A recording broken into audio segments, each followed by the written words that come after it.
അഭിമാരെ എല്ലാവർക്കും സുഖം തന്നെയല്ലേ. നമ്മളൊന്ന് ഗാർഡൻ്റെ റിനോവേഷൻ്റെ വീഡിയോ പിന്നെ നമ്മൾ ചെയ്തിട്ടുണ്ടായിരുന്നില്ല. എന്തായാലും അതിൻ്റെ കണ്ടിന്യൂറ്റി ആണ് കേട്ടോ. നമ്മൾ അന്ന് ആ പാറ പോലത്തെ ഉണ്ടാക്കിയതിൻ്റെ അടുത്തായിട്ട് തന്നെ ഒരു ഫൈക്കസ് പ്ലാന്റാണ് നമ്മൾ അത് സെൻട്രലായിട്ടാണ് ഫൈക്കസ് പ്ലാന്റ് ഇതാക്കിയിട്ടുള്ളത്. പിന്നെ നമ്മൾ ഇവിടെ ചെയ്യുന്നത് ആർട്ടിഫിഷ്യൽ ഗ്രാസാണ് കേട്ടോ. നമ്മൾ സാധാ ഗ്രാസ് ആദ്യം മുമ്പ് ഗാർഡൻ ചെയ്തതിൽ വെച്ചിട്ടുണ്ടായിരുന്നു. പക്ഷേ നമുക്കത് ക്ലിയറായിട്ട് കിട്ടിയില്ല, ഉണങ്ങിപ്പോയി. പിന്നെ പല ചീച്ചിലും ഒക്കെ വന്നിട്ട് അപ്പോൾ പിന്നെ ഇപ്പോൾ നമുക്ക് എന്താ ചെയ്യുക, ഇത് ആർട്ടിഫിഷ്യൽ പ്ലാന്റാണ് ഇപ്പോൾ ചെയ്യാൻ വേണ്ടി പോകുന്നത്. ആർട്ടിഫിഷ്യൽ പ്ലാന്റ് ചെയ്യുന്ന ആ കംപ്ലീറ്റ് എങ്ങനെയാണ് ചെയ്യേണ്ടതിനുള്ള കംപ്ലീറ്റ് കാര്യങ്ങൾ ഞാൻ ഇതിൽ കാണിക്കുന്നുണ്ട് കേട്ടോ. നമ്മളിപ്പോൾ ആർട്ടിഫിഷ്യൽ പ്ലാന്റ് നമുക്ക് സ്വന്തമായിട്ട് തന്നെ വെക്കാൻ പറ്റും. ഇപ്പോൾ ഞാനിപ്പോൾ വെച്ചിട്ടുള്ള ഞാൻ കറക്റ്റ് സൈസിൽ കട്ട് ചെയ്തിട്ട് എന്നിട്ട് എന്ത് ചെയ്യുന്നതെന്നുണ്ട് അത് ഒട്ടിക്കുകയാണ് ചെയ്യുന്നത് നമ്മൾ ക്വിക്ക് ഫിക്സ് വെച്ചിട്ട്. എന്നിട്ട് അതിന് ശേഷം 4 ഇഞ്ചിൻ്റെ ആണി ഉണ്ടല്ലോ, 4 ഇഞ്ചിൻ്റെ ആണി കംപ്ലീറ്റ് അടിച്ച് പല ഭാഗത്തായിട്ട് അടിച്ച് കയറ്റുകയാണ്. അതെന്തിനാ വെച്ചിട്ടുണ്ടെങ്കിൽ നമ്മൾ വലിയ ഷീറ്റാണെന്നുണ്ടെങ്കിൽ നമുക്കത് ചെയ്യേണ്ട ആവശ്യം വരില്ല. ചെറിയ ചെറിയ കഷ്ണം പീസാക്കി വെച്ചതിൻ്റെ പേരിലാണ് ഇങ്ങനെ ചെയ്യുന്നത്.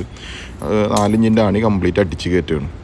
എന്നിട്ട് അതിന് ശേഷം നമ്മൾ ഇതിൻ്റെ മുകളിൽ എംസാൻഡ് പോലത്തെ അല്ലെങ്കിൽ മണൽ, ഇതാണ് അതിൻ്റെ പ്രോപ്പറായ രീതി. അതെന്തിനാണെന്ന് വെച്ചിട്ടുണ്ടെങ്കിൽ നമ്മളുടെ ഗാർഡന് അത് ആ നാച്ചുറാലിറ്റി കാണിക്കാൻ വേണ്ടിയിട്ടാണ് നമ്മളങ്ങനെ ചെയ്യുന്നത്. ഈ നമ്മൾ ഗാർഡൻ ഗ്രാസ് ഉണ്ടല്ലോ അത് കറക്റ്റായിട്ട് ശരിക്ക് മുകളിലേക്ക് പൊന്തിയിട്ടാണല്ലോ നിൽക്കുക. ഈ പൊന്തി നിൽക്കാൻ വേണ്ടിയിട്ടാണ് ഈ മണലോ അല്ലെങ്കിൽ എംസാൻഡോ ഇടുന്നത്. അപ്പോൾ കറക്റ്റായിട്ട് പൊന്തി നിൽക്കും. അപ്പോൾ നമുക്ക് ആ നാച്ചുറാലിറ്റി ഫീൽ ചെയ്യുകയും ചെയ്യും. അതിനുശേഷം നല്ല തിക്കായ ബ്രഷ് എടുത്തിട്ട് എന്ത് ചെയ്യുക, ഇത് മൊത്തം അടിക്കുക, തൂത്തുവാരെന്ന് പറയുമ്പോൾ നമ്മൾ ഈ മണൽ കംപ്ലീറ്റ് അതിൻ്റെ ഉള്ളിൽ പോകാൻ വേണ്ടിയിട്ടാണ്.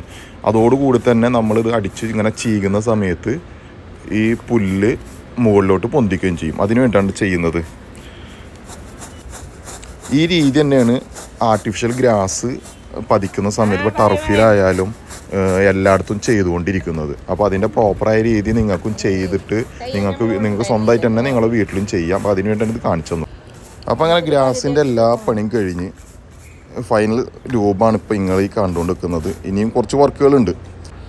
ഇതിനിടയ്ക്ക് നമ്മളെ ടാങ്കിൽ വെള്ളം നിറച്ച് എല്ലാ പണിയും കഴിഞ്ഞ് ടാങ്കിൽ വെള്ളം വാട്ടർ പ്രൂഫ് വാട്ടർ ലീക്ക് ഇല്ല എന്ന് ഉറപ്പ് വരുത്തി വെള്ളം നിറച്ച് എല്ലാം കഴിഞ്ഞു. പിന്നെ അതിന് ശേഷം എന്ത് ചെയ്യാണ്, നമ്മൾ മീനെ നിക്ഷേപിക്കുകയാണ് ഇതിൽ ഇന്ത്യയിൽ കോഴിക്കാർപ്പാണുള്ളത്. കോഴിക്കാർപ്പ് എന്ന് പറയുമ്പോൾ നമ്മളെ നാടനും ഉണ്ട്, ഇതോടെ ജാപ്പനീസും ഉണ്ട്. ആ വലുത് കാണുന്ന ജാപ്പനീസാണ്. അടിപൊളി നല്ല ടൈലൊക്കെ ഉള്ള സാധനം. അതൊക്കെ ഓടി തുടിക്കണേ കാണാൻ ഭയങ്കര രസമാട്ടാ. അപ്പോൾ ഇനി അടുത്ത വീഡിയോ കാണാം. ഓക്കെ.